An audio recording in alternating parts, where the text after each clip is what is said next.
Bonjour tout le monde, j'espère que vous allez bien. Alors, bienvenue à votre horoscope pour la semaine qui s'en vient. Semaine qui va être un tantinet tendu, mais qui va nous donner encore une impression dans le fond, de tout ce que va être 2021, c'est-à-dire le combat entre le Verseau et le Taureau. Vous allez comprendre.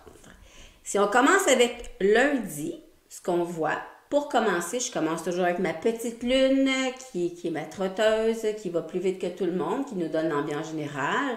Lundi, la lune, elle est en Capricorne, qui est un signe de terre cardinal. C'est un signe qui commence une saison. Le Capricorne commence l'hiver. Et donc, les Capricornes, comme les Cancers, les Balances et les Béliers sont des signes cardinaux, ils aiment initier des choses. Capricorne, ça tombe bien. Je trouve que ça va bien avec un lundi pour retourner au travail ou du moins travailler de chez soi. Ou ça, si je te dis, c'est lundi, il faut que je fasse quelque chose de ma vie. Et puis, la Lune va rencontrer Vénus durant la journée. Vénus qui est la planète du plaisir, de ce qui nous fait du bien, de tout ce qui est relationnel dans la vie. Vénus en Capricorne, elle est quand même sérieuse.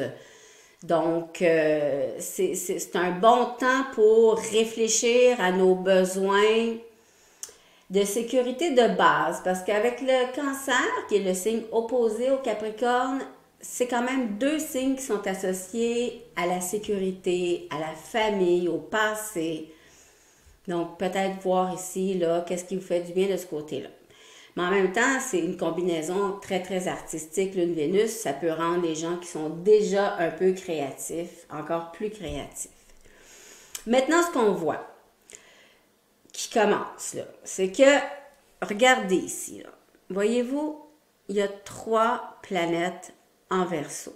Il y a la planète Mercure qui parle de l'intellect, de la communication, des pensées. Il y a Jupiter qui est comme ça fois 1000, mais qui représente aussi expansion, croissance.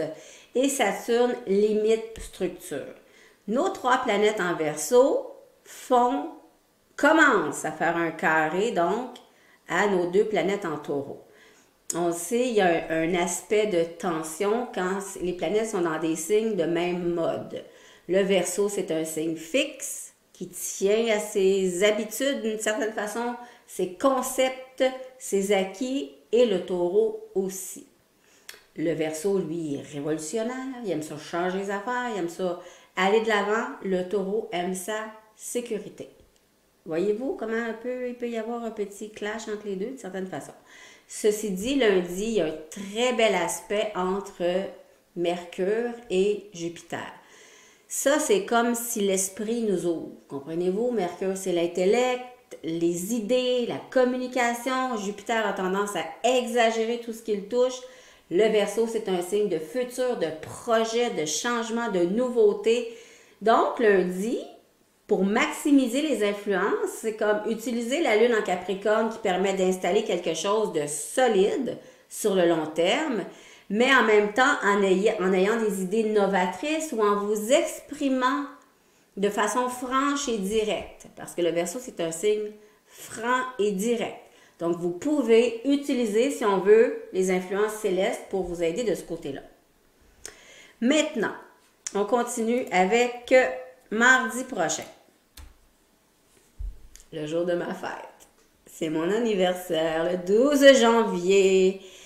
Et là, ben, écoute, ça commence un peu, la tension grandit, si on veut, parce que mon logiciel, par défaut, là, vous allez voir, si vous m'écoutez à toutes les semaines, les lignes entre les planètes, quand il y a des aspects entre 2 planètes, quand l'aspect est vraiment serré, donc assez exact, ou exact parfaitement, la ligne va être plus foncée.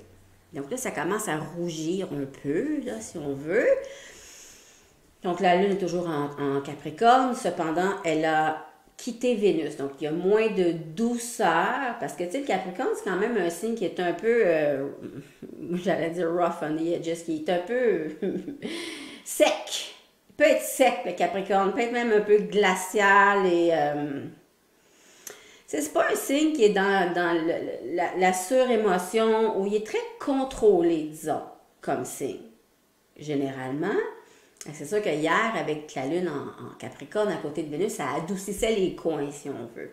Là, elle s'est quand même suffisamment éloignée de Vénus pour être plus près du Soleil qui est à côté de Pluton. Donc, il y a une espèce d'ambiance un peu plus, peut-être un peu plus lourde. Ça peut donner envie d'aller chercher très loin des réponses qu'on n'a pas dans la vie.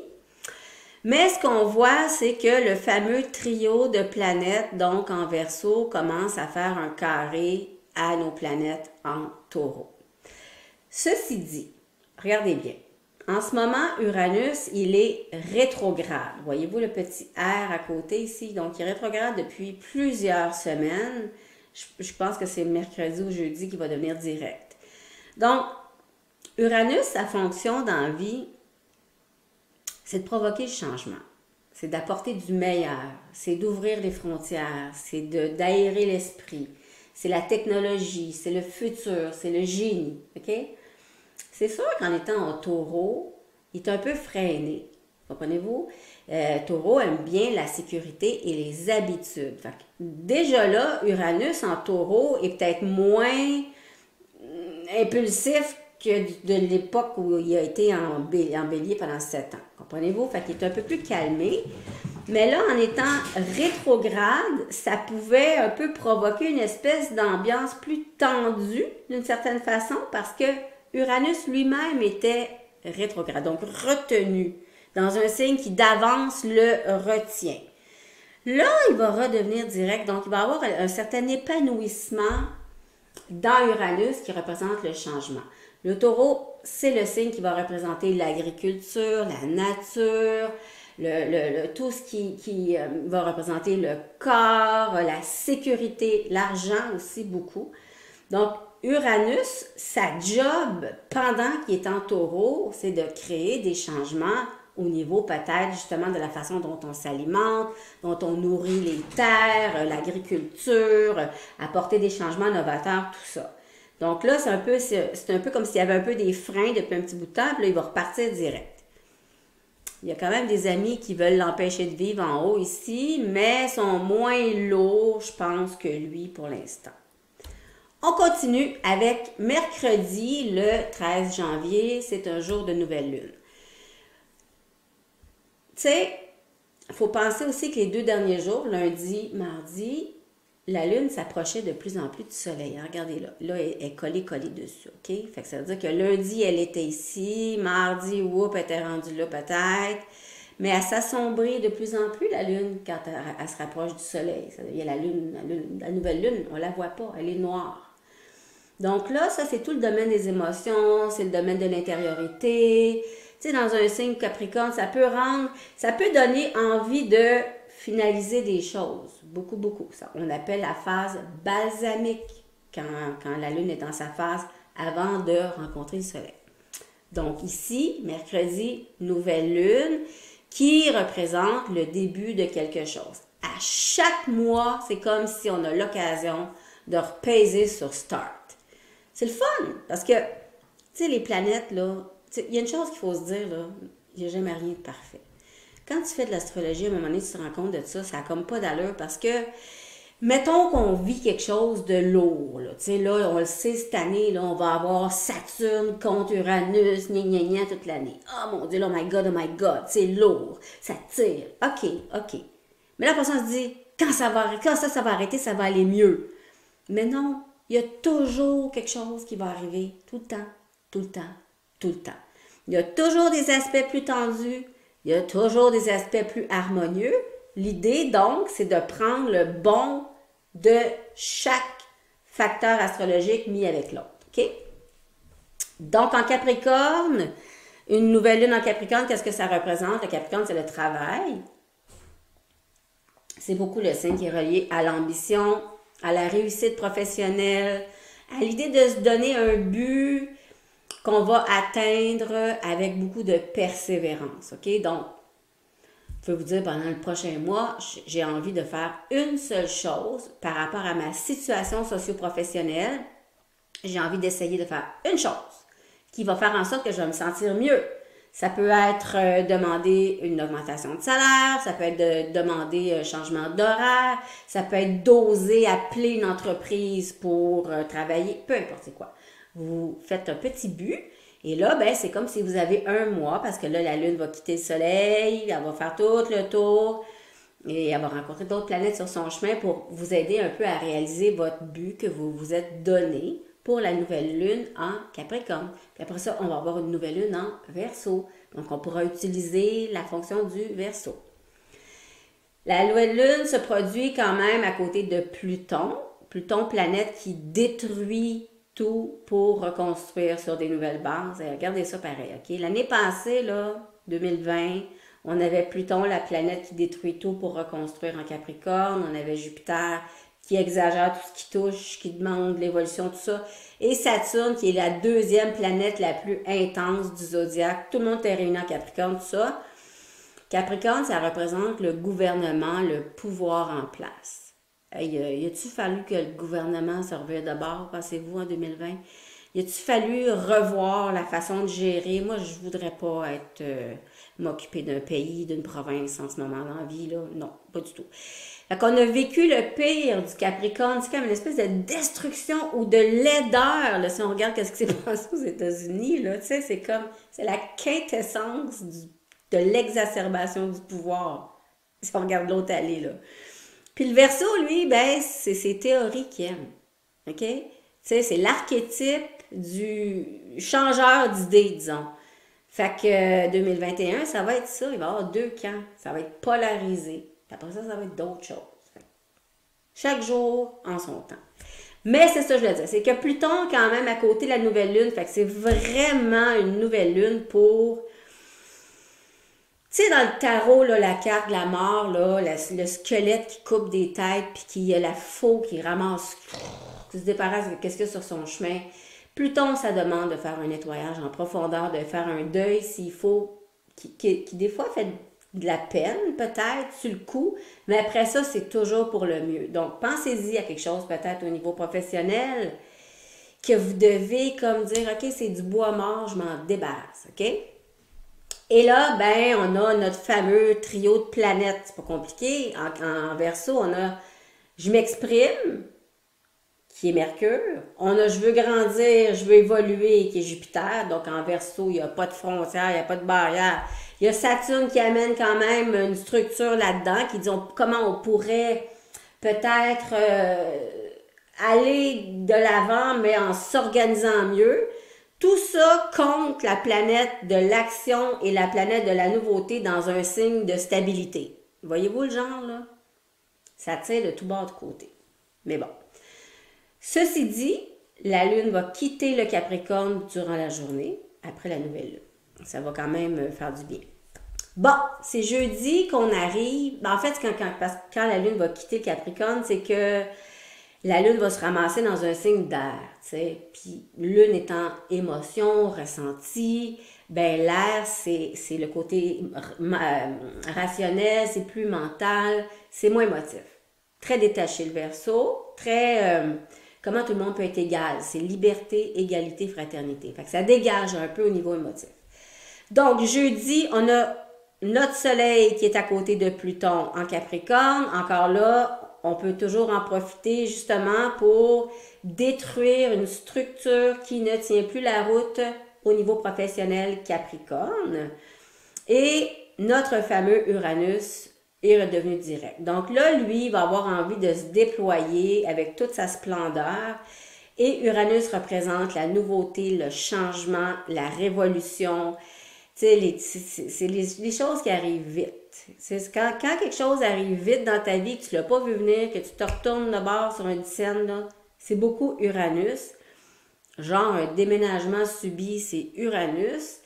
Et là, ben, il va vouloir faire son travail d'Uranus. Donc, faire évoluer ce qui peut sembler peut-être être pris dans une structure qui manque d'air, peut-être. Tu sais, des fois, le taureau est souvent pris dans ses habitudes. Il va résister au changement. Donc, c'est un peu ça, 2021, c'est d'avancer de façon intelligente, en étant conscient qu'il y a du monde qui résiste au changement. Fait que tout le monde, on peut aller de l'avant puis trouver un moyen de s'adapter, hein, conserver ce qu'on a, en s'adaptant, puis en allant vers ce qui inévitablement sera nouveau pour nous. On ne sait pas quoi. On ne sait pas quoi. Je veux dire, tu sais, on est toujours en évolution dans la vie tout le temps, tout le temps. Donc là, on a 2 carrés exacts, donc 2 aspects. Là, ça tiraille vraiment quand même jeudi parce que les aspects sont parfaits. Donc, Mars est en aspect de tension avec Saturne. Mars veut avancer, veut bouger, c'est l'action. Saturne veut freiner, veut bloquer. Jupiter, lui, veut évoluer, grandir et toujours apporter du mieux. C'est une planète quand même qui est joyeuse et optimiste. Et là, elle est en tension avec Uranus. Fait que quand l'aspect est tendu, ça va chercher le côté un peu plus tendu de la planète. Donc, le côté un peu plus électrisant d'Uranus, si on veut. Donc là, c'est comme... Mars est arrêté par Saturne. Fait que ça peut provoquer une espèce de frustration. Après ça, Jupiter, il est comme il est propulsé à n'en plus finir. Fait que ça peut être tendu, je vous dirais, jeudi. Vendredi, la Lune change de signe. On le sait, la Lune reste 2 jours et demi à peu près dans un signe. Donc là, elle entre en Poisson, qui est un signe sensible. Quand on a la Lune, qui représente les émotions, dans un signe d'eau, qui représente les émotions, on sait que la journée va être plus... en fait, c'est surtout si vous êtes déjà sensible d'avance, si vous êtes Poisson, si vous êtes Cancer, si vous êtes Scorpion ou signe de terre, pour vous, peut-être l'élément eau, c'est quelque chose qui est naturel pour vous et ça peut être accentué quand la Lune, elle est dans un de ces signes-là. Donc, en étant en Poisson, c'est comme ça va se noyer dans un océan de ressenti, d'intuition, d'inspiration, de créativité. Puis ça peut rendre aussi hypersensible, comme je vous dis, puis comme avec une humeur un peu changeante, puis des fois avoir envie de fuir ce qui nous énerve, tu sais. On fuit de toutes les façons possibles. Ça peut être une fuite créative. Ça peut être quelqu'un qui se met à peindre. Ça peut être quelqu'un qui prend 2-3 petits verres de vin. Ça peut être, c'est pas tant créatif, mais ça fait du bien pour quelqu'un qui boit du vin, tu sais. Mais la Lune en Poisson, ça fait ça. Mais ça donne quand même de la douceur parce qu'il y a encore de la tension dans l'air, OK? Ça peut juste rendre ceux qui sont émotifs encore plus émotifs. Là, ce qu'on voit, c'est que tranquillement, pas vite, Mars s'approche de Uranus. Ça, j'ai vraiment l'impression là, que quand ce jour va arriver, il pourrait y avoir un événement quelconque de type surprenant.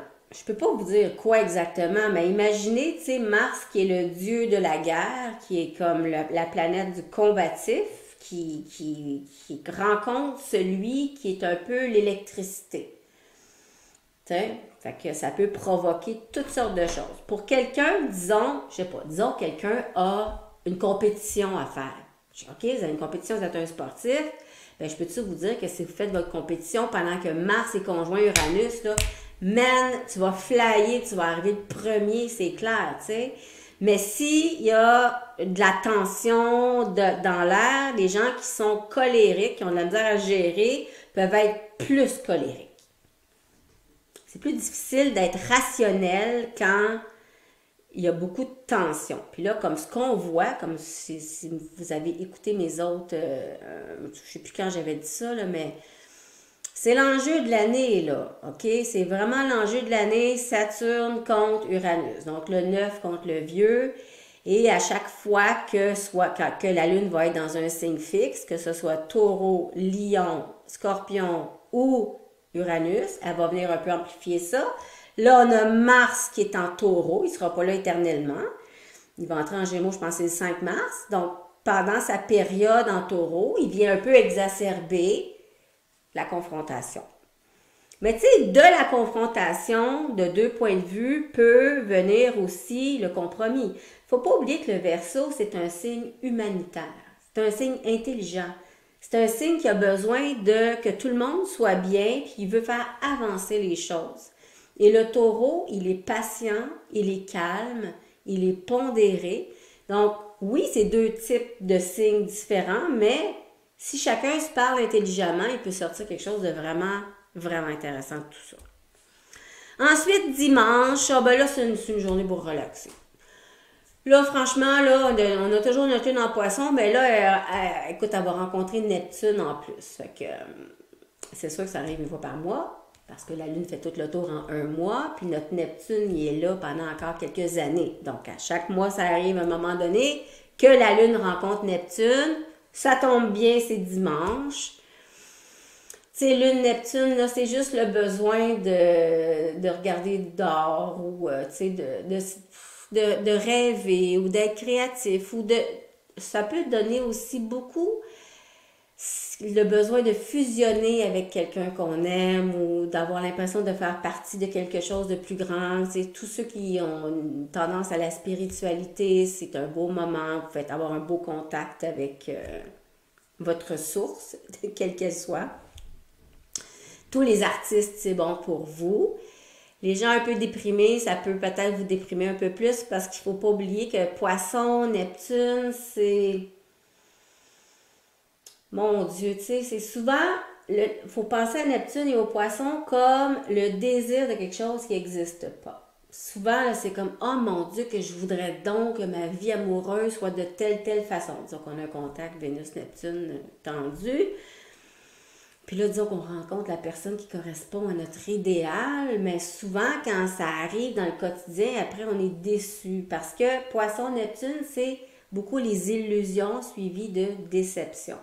Mais le beau côté, c'est la créativité, l'intuition, la spiritualité, la douceur, la tendresse, la compassion. Et la Lune va faire un bel aspect à Pluton en même temps, donc une recherche intérieure. Ce dimanche, là, prenez une petite heure pour vous questionner sur vos motivations profondes dans la vie. Ça pourrait déjà être ça. D'être vraiment à l'écoute de vos besoins sans, tu sais, des fois, comment je pourrais dire, donc, on va tout fonctionner tout le temps, parce qu'il faut fonctionner, puis il faut, puis on a des enfants, puis on a un job, puis on a un chum, puis on a une blonde, puis c'est le même, OK? Mais une fois de temps en temps, ça fait du bien de juste prendre un petit recul, puis de dire de quoi j'ai vraiment besoin. Vraiment. Sans mettre de barrière, tu sais. Ça peut être bon. Et là, ben, on a toujours notre fameux carré. Donc, comme vous avez pu voir, ça reste toute la semaine. Toute la semaine, il y a vraiment une exacerbation du besoin de nouveau, puis du besoin de rester tel quel.